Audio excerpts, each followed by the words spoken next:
ఏమన్నా కోరుకోండి అంటే అప్పుడు అనుకున్నా నాకు ఈ స్వామి అడిగింది కదా అమిత్ స్వామి కొడుకుల మీద ప్రేమ లేకుండా చేయని అది ఇప్పుడు ఆశీర్వాదం చేస్తా నాకు ఆ ప్రేమ లేకుండా చేయి స్వామి అని అనుకున్నా అప్పుడు ఆ కొడుకు వాడు ఫోన్ చేయలేదు చేయకండి పోనీ అనేది వచ్చింది నాకు కొంతసేపు అది అట్లా చేస్తాడు పన్నెండు వేరే వేరే శ్లోకాలు అవి ఇవి తెలియదు కదా రోజు 12 పారాయణ చేసుకుంటాను ఓంకారం చెప్పుకోవాలి కదా 108 సార్లు అది చెప్పు మళ్ళీ ఏదో పూజా దీపం పెట్టుకుంటా చేస్తాను అది జరుగుతాను ఆ ఈశ్వరుని అనుగ్రహంతో అట్లా నాకు ప్రశాంతంగా జరిగిపోతాను నా ఇది అది అట్లా జరుగుతా ఉంది. మంచిది మంచిది బాగుంది.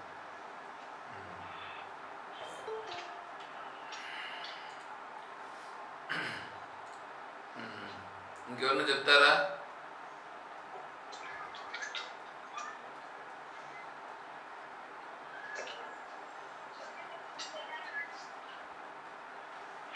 ఇంకెవరైనా చెప్పే వాళ్ళు ఉన్నారా? సరే,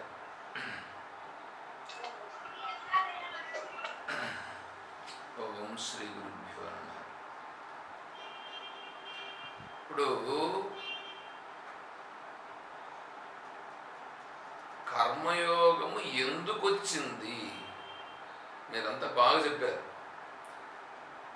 మొట్టమొదటి ఏంటంటే ఏమి చేసినా నేను శాంతిగా ఉన్నానా, అది ముఖ్యమైనది. నేను శాంతిగా ఉండాను అంటే ఆత్మస్వరూపానికి దగ్గరవుతున్నాను అనేది ఒకటి. రెండవది, శాంతిగా ఉంటూ వేరే విషయాలు ఏవైనా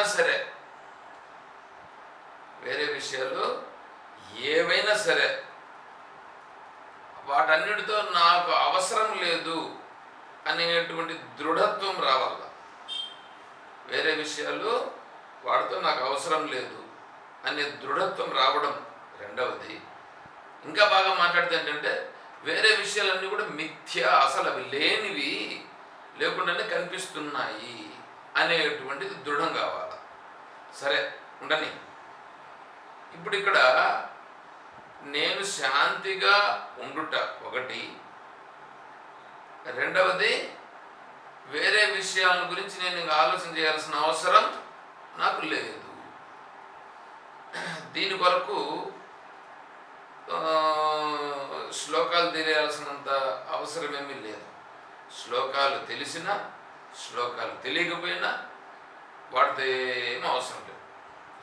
ఇది శ్లోకాలు తెలిస్తే శాంతి వచ్చేది, శ్లోకాలు తెలియకపోతే కూడా శాంతి వచ్చేది.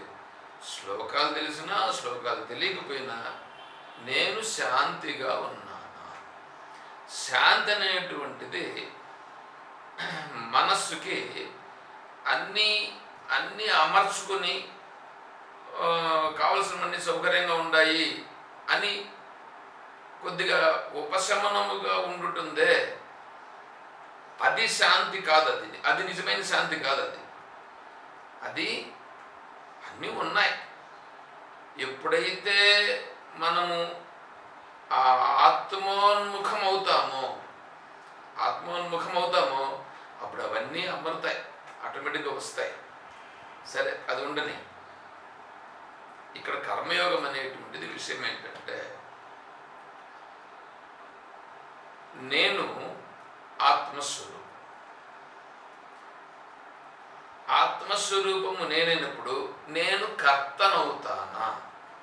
ఆత్మస్వరూపం కర్మ చేస్తుందా?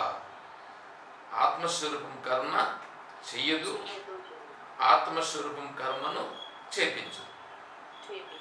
కర్మ చేయదు, కర్మ చేపించదు. అయితే నేను ఇక్కడ ఎంత చేస్తున్నాను? నేను కర్మ చేస్తున్నాను, ఆ కర్మ ఫలాన్ని పట్టుకుంటున్నాను. ఆ కర్మ జరగకపోతే దానికోసం ఇంకా ఎక్కువ ప్రయత్నం చేస్తున్నాను. ప్రయత్నం చేసి దానికోసం ముందుకు వెళ్ళి ఆ విషయం కోసం ప్రాకులాడుతున్నాను చూడు, అదే బంధం. బంధం అంటే అదే. బంధం అంటే ఇంకా వేరే ఇంకెక్కడో ఏమీ లేదు. అంటే ఈ కర్మ జరగలేదు, అట్లా లేదు, ఇట్లా లేదు అనేటువంటిది ఆ మనస్సులో పెట్టుకుని ఆ మనస్సు పడేటువంటి వ్యథ, అక్కడ కలిగేటువంటి బాధ, దానికి పడే కష్టం, ఇదంతా కూడా శాంతిని కోల్పోవడం అవుతుంది. అయితే ఇప్పుడు ఇక్కడ విషయం ఏంటంటే, ఇప్పుడు ఇలా కర్మలో చిక్కులుకున్నటువంటి నేను, అంటే కర్మ చేస్తున్నాను, ఎంతసేపు కర్మే, ప్రాపంచిక విషయాల్లోనే ఉన్నాం. భగవంతుడు అంటే ఏమో తెలియదు, ఆత్మ అంటే ఏమో తెలియదు, ఏందో జరిగిపోతూ ఉంది. అట్లాంటి సందర్భంలో నేను ఆత్మస్వరూపము, నేను ఆత్మస్వరూపమని శాస్త్రం చెప్తూ ఉంది, ఇది కరెక్ట్ అని మనం తెలుసుకున్నాం. నేనే ఆత్మస్వరూపము, ఆత్మస్వరూపము నేను అని చెప్తుంది శాస్త్రం. ఇప్పుడు నేను ఆత్మస్వరూపం కదా, మరి నేను ఆత్మస్వరూపముగా దృఢమగుట ఎలాగా అనేది అన్నమాట విషయం. అంటే నేను ఆత్మస్వరూపముగా మిగిలిపోతే అది మోక్షం. ఆత్మస్వరూపంగా మిగలకుండా బయట ఉండేటువంటి దాన్ని పట్టుకొని ఆ విషయాల్లో మునిగిపోతే అది బంధం. నేను బంధంలో ఉన్నానా లేదా విడివడి ఉన్నానా అనేటువంటి దాని గురించి మనం చూడాలనంటే, మనము ఒంటరిగా ఉండి గమన కూర్చుంటే మన మనసులో ఏ ఆలోచనలు రాలేదని అనుకోండి, నిర్మలంగా శాంతిగా ఉన్నామని అనుకోండి, ఇప్పుడు మనము ఆత్మ మార్గంలో ఉన్న వాళ్ళమని మనంతట మనమే దృఢం చేసుకోవచ్చు. ఒకటి. లేదంటే ధ్యానం చేసేదానికి కూర్చోవాలి. ధ్యానం చేసేదానికి కూర్చుంటే ధ్యానంలో మనస్సు సహజంగా శాంతిని పొందాలి. అంటే మనస్సు వేరే విషయాలను ఏమీ ఆలోచన చేయకుండా ఉండగలగాలి. ఉంటే అది అప్పుడు కూడా మనం ఆత్మ స్థితికి దగ్గరలో ఉన్నట్లు లెక్క. ఇంకా మూడో విషయం ఏంటంటే, పడుకుంటే నిద్రపోతాం. నిద్రపోతే అసలు ఆ కళలు అనేటువంటివి ఎలా ఉంటాయో కూడా ఆ భావన కూడా లేకుండా అయిపోవడం. అంటే కళల గురించిన విషయమే లేకుండా పోవడం. కళలు వద్దు, కళలు అనేటువంటివి రాకుండా ఉండడం ఒకటి. రెండవది, వచ్చినాయి వస్తే కూడా దానిని గురించి అస్సలు పట్టించుకోకుండా ఉండడం. నేను మూడు చెప్పాను. ఒకటి, మనం ఒంటరిగా ఉంటే మన మనస్సు అంటే మనం శాంతిగా ఉండగలగాలి. మనస్సు విషయాలను గురించి ఆలోచించుటయో లేదా దేని గురించి ఇబ్బంది పడుటయో లేకుండా సహజముగా శాంతిగా ఉండుట, అది ఒకటోది. రెండవది, ధ్యానం చేసేదని కూర్చుంటే మనస్సు అనేటువంటిది సహజముగా నిర్మలముగా ఉండుట, అది రెండు. మూడు, కళలు ఏమనే మాత్రం కళలు రాకుండా ఉంటాయి. ఇవి మూడు ఉన్నాయని అనుకోండి. ఇవి మూడు గన మనకు కరెక్ట్గా ఉంది అని అంటే, కరెక్ట్గా అంటే ఇప్పుడు నేను చెప్పానుగా, శాంతిగా ఉంటే ఇప్పుడు మనం ఆత్మ మార్గంలో మనం ప్రయాణం చేస్తున్నట్లు మనంతట మనమే దృఢంగా నిర్ణయం చేసేయచ్చు. అందుకే అక్కడ ఏమంటున్నాడంటే, మూడవ శ్లోకంలో, లోకేస్మిన్ ద్విధానిష్ట పురా ప్రోక్తమయా నఘ జ్ఞానయోగేన సాంఖ్యానం కర్మయోగేన యోగేన. ఆత్మతత్వము తెలిసిన వాళ్ళు కొంతమంది, ఆత్మతత్వము తెలియని వాళ్ళు కొంతమంది. ఆత్మతత్వం తెలిసిన వాళ్ళు సహజంగా శాంతిగా ఉంటారు. సహజమైన శాంతిలో ఉంటారు. అంటే ఆ శాంతి కోసము ఆ మనస్సుని ఏదో చేసి ఎట్లాగో పెట్టి, లేకపోతే దేనివల్ల శాంతి అట్లంతా ఏముండదు. వాళ్ళకు సహజముగా శాంతిగా ఉంటారు. ఆ సహజముగా శాంతిగా ఎందుకున్నారనంటే వాళ్ళు ఆత్మస్వరూపముల గురించి చాలా స్పష్టంగా తెలుసుకొని, ఆ ఇంద్రియములు, ఆ మనస్సు, ఆ శరీరము అవన్నీ సహజముగా సహకరిస్తున్నాయి. సహజంగా అవి కూడా శాంతిని పొందిపోయినాయి. అందువలన ఈ ఆత్మతత్వమును తెలుసుకున్నటువంటి వాళ్ళు సహజంగా శాంతిగా ఉంటారు. వాళ్ళను జ్ఞాన నిష్ఠాపరులు అని అంటారు, లేదా సాంఖ్య యోగులు అంటారు. మామూలు సాంఖ్య దర్శనం కాదు ఇది. సాంఖ్య యోగులు అంటే ఆత్మతత్వమును తెలిసిన వాళ్ళు అని అర్థం. ఇంకా రెండవ కేటగిరీ ఉన్నారే. రెండవ కేటగిరీ అనేటువంటి వాళ్ళు ఏంటంటే వీళ్లకు ఆత్మస్వరూపం తెలియదు, కర్మను చేసుకుంటున్నారు. అయితే వీడు శాస్త్రమును గురించి వింటున్నాడు. నేను ఆత్మస్వరూపము అని వాడికి మనస్సుకు పట్టింది. నేను ఆత్మస్వరూపమని పట్టిందే కానీ ఆత్మస్వరూపానుభూతి లేదు. ఎందుకు లేదనంటే వాడు గమనం కూర్చున్నాడు అనుకోండి, ఒంటరిగా కూర్చున్నాడు అనుకోండి, ఏంటేంటో ఏ పనులు అవన్నీ మనసులోకి వస్తున్నాయి. సరే, రెండవది ధ్యానం చెప్పినాం కదా. ధ్యానంలో కూర్చున్నాడు అనుకోండి, అన్ని విషయాలు గుర్తొస్తున్నాయి. పడుకున్నాడని అనుకోండి, ఏంటేంటో కళలన్నీ వస్తుంటాయి. ఈ మూడు జరుగుతున్నాయంటే ఆ మనస్సు కర్మను పట్టుకొని ఉన్నది అని అర్థం. కర్మ ఫలమును పట్టుకున్న కారణం చేత కర్మను పట్టుకున్నది, అది దాంట్లో ఉంది. అది కావాలని మనస్సు కోరుకుంటున్నది.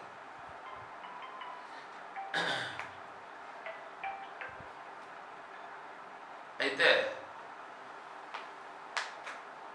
ఇక్కడ విషయం ఏంటంటే వీడు ఇది గుర్తిస్తున్నాడు. నేను ఆత్మస్వరూపం కదా,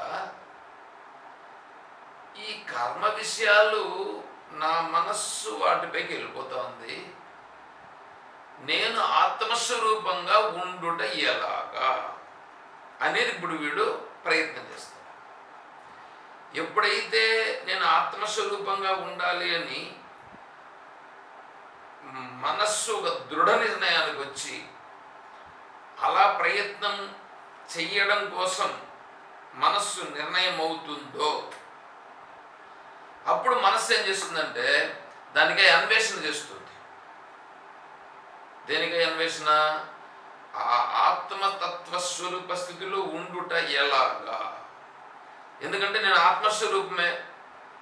ఇప్పుడేమో శరీరం ద్వారా కర్మలు చేసుకుంటున్నాము, ఈ కర్మలు ఇలాగే చేసుకుంటూ దీంట్లో పడిపోయినానంటే నేను మళ్ళీ జన్మలెత్తాల్సి వస్తుంది.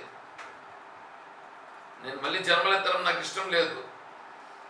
ఎందుకంటే ఇప్పటికే ఇంత కర్మ అనుభవిస్తున్నాను, ఇంకా తర్వాత జన్మ మళ్ళీ ఒకవేళ జన్మ వస్తే కూడా మళ్ళీ మానవ జన్మ వస్తుందని గ్యారంటీ ఏముంది? తెలీదు. ఒకవేళ మానవ జన్మ వస్తే మళ్ళీ మామూలుగా ఇంత మాత్రమన్నా పుడతానా, లేదా ఇంకా పనికిరానట్లుగా పుడతానా ఏమో అది తెలీదు. లేదా ఇంకా పనికిరాని జన్మలు, నీచ జన్మలు ఎత్తానేమో తెలియదు. కాబట్టి నేను ఇప్పుడు ఏం చేయాలంటే ఎంత కష్టమైనా సరే ఈ కష్టాన్ని ఓర్చుకుంటూ ఖచ్చితంగా నేను ఆత్మ మార్గంలో ప్రయాణం చేసి ఆత్మతత్వాన్ని పొందేదానికి ప్రయత్నం చేస్తాను. ఇలా ప్రయాణం చేసేదాని వల్ల ఒకవేళ నేను ఆత్మస్వరూప స్థితిని పొందలేకపోయినా దీనికంటే మంచి జన్మ వస్తుంది, కానీ దీనికంటే తక్కువ జన్మ రాదు ఇంకప్పుడు. ఎందుకంటే నేను ఆత్మమార్గంలో ప్రయాణం చేస్తున్నా, ఇప్పుడే చేస్తున్నా అంటే నా మనసు నిశ్చయం అయిపోయిందిగా. కాబట్టి ఖచ్చితంగా నేను మంచి జన్మే పొందుతాను, కానీ తక్కువ జన్మ అనేటువంటిది రాదు ఇంకా అనే నిశ్చయం ఇక్కడ అయిపోతుంది. అయిపోయినప్పుడు ఏమవుతుందంటే అలా ప్రయాణం చేసేదానికి ఇప్పుడు ఆ మనస్సు దానికి రెడీ కావడం ప్రారంభిస్తుంది. ఆ మనస్సు రెడీ అవుతుంది. ఎలాగా నేను ఆత్మస్వరూపానికి చేరాలి? కర్మ చేస్తున్నాను, పోనీ కర్మ నిలిపేస్తే జీవితం జరగదు. కర్మ నిలిపేసి జీవితం జరగదు, సరే. ఒకవేళ కర్మ నిలిపేస్తే జీవితం కూడా జరిగేట్టుగా కూడా ఉంటుందని అనుకోండి. కర్మ చేయకపోయినా కర్మ నిలిపేస్తే లైఫ్ లాంగ్ జరిగేంత మనకు వెనకాల సపోర్ట్ కూడా ఉందని అనుకోండి. అయినా సరే మనం కర్మ నిలిపేస్తే అప్పుడు కూర్చుంటే మనసు నిర్మలంగా ఉండగలుగుతా? ఉండదు. అంటే అర్థం ఏంటంటే ఆ మనస్సులో ఏదో ఒక విషయం లోటు అనేటువంటిది ఉంది. ఆ లోటు అనేటువంటిది లేకుండా పోవాలి. ఆ లోటు ఎట్లా లేకుండా పోతుంది అంటే ఒక్క ఆత్మస్వరూపమునందే లోటు లేని తనం ఉంటుంది. ఇంకెక్కడ ఆ స్థితి రాదు. అందువలన వీడికి సింగల్గా కూర్చున్నా, లేదా ధ్యానంలో కూర్చున్నా, లేదా నిద్రలేకపోయినా ఇక్కడ శాంతి అనేది వాడికి లభించదు. ఇప్పుడు వీడు ప్రయత్నం చేస్తున్నాడు, నేను శాంతిగా పొందేటట్లా.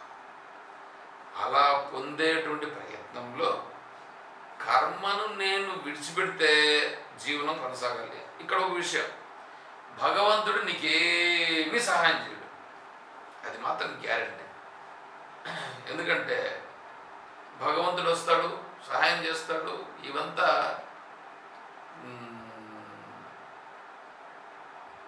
పెద్ద పెద్ద వాళ్ళందరూ కూడా చెప్తారు భగవంతుడు వచ్చి సహాయం చేస్తాడు. భగవంతుడు వచ్చి సహాయం చేసేది ఏమిటంటే ఇదే సహాయం చేసేది.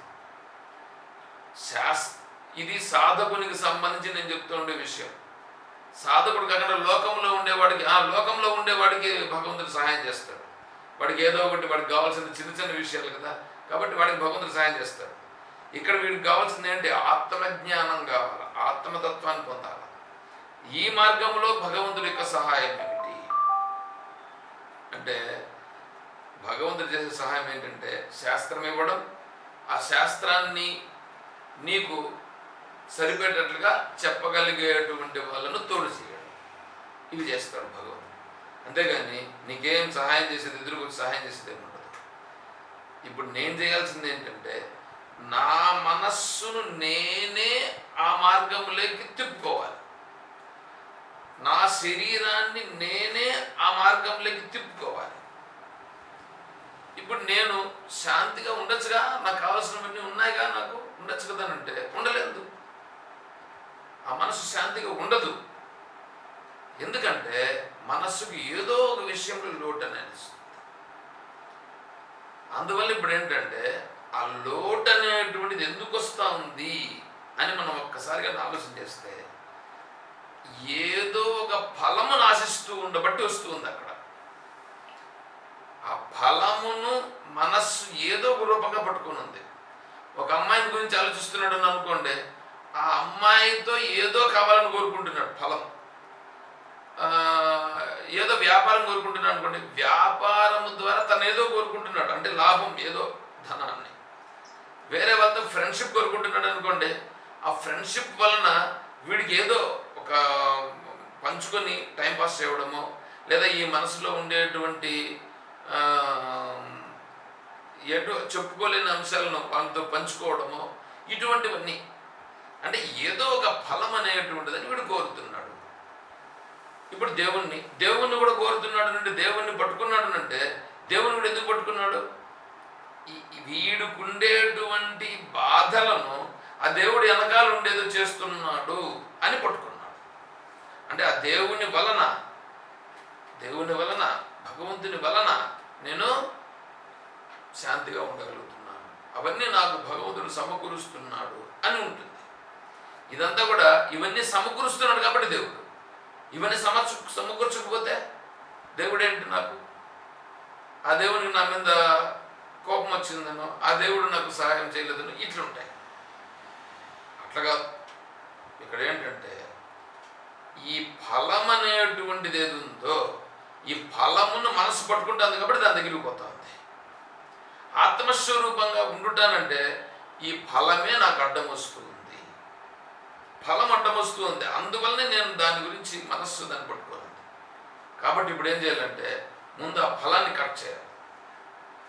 ఇది వివేకంతో రావాలి మనస్సుకి. ఫలాన్ని కట్ చేయాలి కానీ కర్మను మాత్రం విడిచిపెట్టకూడదు. కర్మ చెయ్యాలి, ఫలం గురించి కట్ చేయాలి, వాంటెడ్లీగా కట్ చేయాలి. వాంటెడ్లీగా క్రియేట్ చేసుకుని నాకు ఫలంతో అవసరం లేదు అని మనస్సులో స్పష్టంగా దృఢమై దాన్ని కట్ చేసి చేసే కర్మను మాత్రం చేయాలి. ఫలం ఏదో వస్తుంది, అది వచ్చేది ఎట్లా వస్తుంది దానికి అది జరుగుతుంది. అది వచ్చిన దాన్ని మనమేమి తిరస్కరించాల్సిన పని లేదు. ఎందుకంటే అప్పుడు జీవితం కూడా కొనసాగాలి కాబట్టి కర్మ ఫలమును మనస్సులో నుంచి విడిచిపెట్టినాడు, కర్మను మాత్రము శరీరంతో చేస్తాడు. అప్పుడు శరీరంతో కర్మ చేస్తూ మనస్సులో కర్మ ఫలాన్ని విడిచిపెట్టిన కారణం చేత వచ్చే కర్మ ఫలం ఎట్లాగో వస్తుంది, తర్వాత కర్మ చేయడం అనేది ఎట్లాగో జరుగుతుంది. మనస్సులో ఒక దృఢ నిశ్చయం వచ్చింది. ఏమిటి? నేను ఆత్మస్వరూపము. ఈ కర్మను చేస్తూ ఉండేది శరీరము, ఇంద్రియాలు, మనస్సు కర్మను చేస్తున్నాయి. ఇది స్పష్టం కావాలి మనకి, ఇది స్పష్టం కావాలి, దృఢం కావాలి. అది ఎప్పుడెప్పుడు ఉండాలి, ఎక్కడెక్కడ ఉండాలి అంటే ఎప్పుడెప్పుడు ఎక్కడెక్కడని కాదు, ఎప్పుడూ ఉండాలి, అంతటా ఉండాలి. సపోజ్ నడుస్తున్నాడని అనుకోండి, నడుస్తూ ఉన్నప్పుడు కూడా నేను ఆత్మస్వరూపం. ఇది నడుస్తూ ఉండేది ఎవరు? నడుస్తూ ఉండేది శరీరము, ఇంద్రియాలు, మనస్సు నడుస్తున్నాయి. నేను ఆత్మస్వరూపం. నేను ఆత్మస్వరూపం అనే భావన వాడికి అక్కడ దృఢంగా ఉండాలి. ఈ నడుస్తూ ఉండేది అప్పుడు కన్నా నువ్వు కన్నా ఆ ఫీల్ కాగలిగితే, ఆ ఫీల్ కాగలగడం ఏంటి? నేను ఆత్మస్వరూపము. చూడు, శరీరం నడుస్తూ ఉంది. శరీరం ఎట్లా నడుస్తుందో నువ్వు గుర్తించగలుగు, అది చేస్తావు. అంటే ఆడ నడుస్తూ ఉండే ఒక కర్మ జరుగుతూ ఉంది, దానిని నువ్వు చూడగలుగుతావు. అంటే నువ్వు దాన్ని చాలా స్పష్టంగా దూరంగా ఉండి చూసినట్లుగా నువ్వు చూడగలుగుతావు. అంటే వేరే ఒక వ్యక్తి నడుస్తున్నాడు కదా, వేరే ఒక వ్యక్తి నీతో పాటుగా నడుచడమో లేదా వేరే ఒకటి నడుస్తూ ఉంటే నువ్వు చూసినట్లుగా ఈ శరీరాది సంఘాతం అంతా కలిసి నడుస్తూ ఉండేదాన్ని నువ్వు చూడగలుగుతావు. అంటే దానికి నీకు మధ్యలో గ్యాప్ అనేటువంటిది తెలుస్తుంది. అక్కడ తెలిసి నువ్వు దాన్ని చూడగలుగుతావు. ఆ శరీరం నడుస్తూ ఉంది అంటే అప్పుడు నువ్వు ఆత్మ స్వరూప స్థితిలో నువ్వు అనుభవానికి దగ్గర వచ్చినావు. నువ్వు ఎంత దృఢంగా చూడగలిగితే అంత ఆత్మానుభవములకి అంత దృఢమవుతున్నట్లు లెక్క. ఇలా కావడానికి ఫలం అనేటువంటి అడ్డంకిని తొలగించి అది చేయాలి. అయితే ఇక్కడ వచ్చిన విషయం ఏంటంటే, నాకు ఫలంతో పని లేదు కదా కాబట్టి నేను కర్మను చేయను కదా, కర్మతో నాకేం పని అని ఉంటుంది. చూడైనా నువ్వు కర్మను చెయ్యకుండా ఉండలేవు, కర్మను చేయకుండా ఉండలేవు. ఉన్నంత వరకు, బ్రతుకున్నంత వరకు నువ్వు కర్మ చేయకుండా ఉండలేవు. కాబట్టి ఏం చేయాలి? నువ్వు కర్మను చెయ్యి. కర్మను చేసి కర్మ ఫలమును కోరకుండా ఉండి కర్మను ఎవడు చేస్తున్నాడు అనేది నువ్వు పరిశీలించు. అక్కడ కర్మ చేస్తా ఉండేది ఎవరు? అక్కడ కర్మ చేస్తున్నది ఎవరు? శరీరము, ఇంద్రియాలు, మనస్సు కర్మను చేస్తూ ఉన్నాయి. మనస్సు దాని యొక్క కర్మానుసారంగా ఆ భావాలు వస్తూ ఉన్నాయి. ఆ కర్మానుసారంగా భావాలు వచ్చి ఇంద్రియాలను ప్రేరేపిస్తూ దాన్ని శరీరం ద్వారా చేపిస్తుంది. చూడు ఎంత స్పష్టంగా చేస్తుంది ఇది అనేటువంటి ఒక సిరీస్ నీకు స్పష్టమవుతుంది. నేను దీనికి సంబంధించిన వాడిని కాదు అనేటువంటిది నీకు ఇక్కడ అనుభవం అవుతూ వస్తే అప్పుడు జరిగేటువంటిదే అది యజ్ఞం అవుతుంది. అప్పుడు ఆ శరీరంతో జరుగుతూ ఉండేటువంటి కర్మ, ఆ శరీరంతో చేస్తుండేటువంటి కర్మ ఏదుందో అది యజ్ఞం అయిపోతుంది. తద్వారా ఏమవుతుందంటే క్రమంగా ఆ కర్మలో మనం బంధింపబడకుండా ఆ కర్మ చేస్తూ ఉంటే కూడా ఏదో సహజంగా జరిగిపోతూ ఉంది. నేను వేరే వాడును, నేను ఆత్మస్వరూపం అనేటువంటిది అక్కడ దృఢమవుతూ వస్తుంది. ఇదేంటంటే నేను కర్మను విడిచిపెట్టకుండానే నేను చేస్తున్నటువంటి కర్మలోనే ఈ స్థితిని చూస్తూ ఆత్మానుభూతిని పొందుట కొరకు ప్రయత్నము చేయుట. ఇలా చెయ్యడం అనేది ఉందే,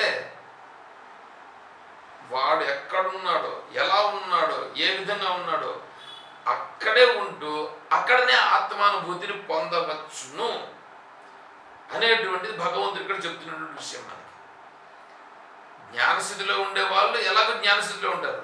జ్ఞానస్థితిలో ఉండేటువంటి వాళ్ళు కేవలం ఆ శరీరం నిలబడేదానికోసం గాను, శరీరం నిలబడేదానికి ఆహారం స్వీకరిస్తారు, శరీరం శుభ్రంగా ఉండేదానికి స్నానం చేస్తారు, ఆ శరీరానికి మాన సంరక్షణార్థం బట్టను ధరిస్తారు, ఎక్కడైనా సరే శాంతిగా విశ్రమించగలుగుతారు. అంతకు తప్ప వాళ్ళు ఆ శరీరంతో ఇంక వేరే లోక వ్యవహారాలను చేసేదంటూ ఏముండదు. అంతేకాకుండా వాళ్ళు ఆ శరీరంతో భగవంతుని అంటే ఆత్మతత్వమును విచారణ చేస్తారు, ఆత్మతత్వాన్ని పంచుకుంటారు, ఆత్మతత్వ ప్రభావములోనే వాళ్ళు నిరంతరము మునిగి తేలుతూ ఉంటారు. అందువలన వాళ్ళు జ్ఞాననిష్టాపరులు. ఇప్పుడు మనం ఏం చేయాలంటే, ఇప్పుడు నేను నేను నేను కూడా అలాగే ఉంటాను, నేను కూడా అలాగే ఉంటాను, ఆ స్థితిని పొందుతానని మనం అలా చేయగలిగితే,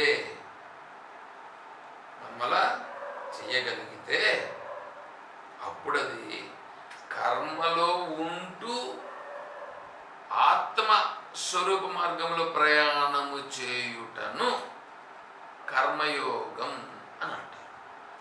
అంటే ఆడ కర్మని విడిచిపెట్టలేదు. అప్పుడు ఏమవుతుందంటే క్రమంగా క్రమంగా క్రమంగా క్రమంగా కర్మ దానంతట అది ఫస్ట్ కర్మ ఫలం పోయింది. కర్మఫలాన్ని మనసులో విడిచిపెట్టినావు. కర్మఫలాన్ని మనసులో ఎప్పుడైతే విడిచిపెట్టినావో అప్పుడు కర్మ యొక్క అటాచ్మెంట్ అంటే నిన్ను కర్మ వైపు లాగే విధానం తగ్గుతుంది. నీకు కర్మఫలమునందు ఎంత ఆసక్తి ఉందో ఆ కర్మలేకు నువ్వు దూసుకుపోవడం అనేది అందుంటుంది. కర్మఫలం పైన ఆసక్తి విడిచిపెట్టు, కర్మ యందు దూసుకుపోవడం అనేటువంటిది తగ్గిపోతుంది. కానీ శరీరం ఇంకా కర్మలో ఉంది, శరీరము కర్మ చేస్తూనే ఉంటుంది. ఆ కర్మ నుంచి బయటపడడానికి కొంత టైం పడుతుంది. ముందు కర్మఫలం కట్ కావాలి, ఆ తర్వాత శరీరం కర్మలో కంటిన్యూ అవుతూ ఉంటుంది. ఆ జ్ఞానం యొక్క పరిపక్వత అంటే ఆత్మానుభూతి నీకు కలగంగా కలగంగా కలగంగా ఈ కర్మ నుంచి కూడా శరీరం కూడా బయటపడిపోతుంది. శరీరము ఇంద్రియాలు రెండు కూడా బయటపడిపోతాయి. మొదట మనస్సు బయటపడాలి. మనస్సు కర్మఫలం నుంచి బయటపడితే అప్పుడేమవుతుంది, ఆ మనస్సు ఫ్రీ అవుతుంది. మనస్సు ఫ్రీ అయిన తర్వాత శరీరము ఇంద్రియాలు కూడా కర్మ నుంచి ఫస్ట్లో బయటపడవు. కానీ ఫస్ట్లో బయటపడడం అంటే అందులోనే ఉండే పరిస్థితి ఉంటుంది. ఆ ఆత్మానుభూతి వలన రాను రాను రాను రాను రాను రాను క్రమంగా క్రమంగా ఈ మనస్సు బయటపడిపోయినట్లుగా శరీర ఇంద్రియాలు కూడా బయటపడిపోతాయి. కొంతమంది ఏం చేస్తారంటే శరీరము ఇంద్రియాల ద్వారా కర్మ చేయకుండా గమన కూర్చుంటారు. శరీరము ఇంద్రియాలు ద్వారా కర్మ చేయకుండా కూర్చొని మనస్సుతో మాత్రం కర్మ చేస్తూ ఉంటాడు. అలా మనస్సుతో కర్మ చేస్తానంటే వాడు శుద్ధ దండగా, వాడు నిజంగా యోగ మార్గంలో లేనివాడు. కానీ బలవంతంగా అంచుకుని ఉన్నాడు. కానీ ఈ ఈ జ్ఞాన మార్గంలో ప్రయాణం చేసేటువంటి వాడు ఏం చేస్తున్నాడంటే శరీరాన్ని అడిగి పంపిస్తున్నాడు, ముందు మనస్సులో కట్ చేస్తున్నాడు. మనస్సులో కట్ చేసి ఆ మనస్సు దాని నుంచి బయటపడుతుంది. తర్వాత శరీరము ఇంద్రియాలు ఆటోమేటిక్గా మళ్ళా బయటపడడం అనేది మళ్ళీ జరుగుతుంది, నిదానంగా జరుగుతుంది. అది దానిని అక్కడ మనకు భగవంతుడు ఉపాయంగా చెప్పినారు. కాబట్టి మనం ఏంటంటే మన బుద్ధితో మనం ఉపయోగించి ఇక్కడ మనం కూడా చేయాల్సింది ఏంటంటే భగవంతుడు మనకు అందించినాడు, మార్గాన్ని అందించినాడు. కాబట్టి మనం దాన్ని పట్టుకొని ఏం చేయాలంటే చిన్నగా ఆ మార్గంతో మన బుద్ధిని కూడా ఉపయోగించి మన శరీరాన్ని, మన మనస్సును, మన ఇంద్రియాలను కర్మలో ఉంటాం. ఆ కర్మలో నుంచి వైరాగ్య మార్గంలోకి రావడం ఎలాగా, ఆ వైరాగ్య మార్గంలో వచ్చిన తర్వాత నేను నిలదొక్కుకోవడం ఎలాగా, అక్కడ ఉంటూ నేను ఏ విధముగా నేను ఆత్మతత్వాన్ని నేను పొందగలను, ఇదే లక్ష్యం కావాలి. ఈ లక్ష్యముతో మనం కన్నా ముందుకు వెళ్ళగలిగితే అప్పుడు అదేమవుతుంది, అది కర్మ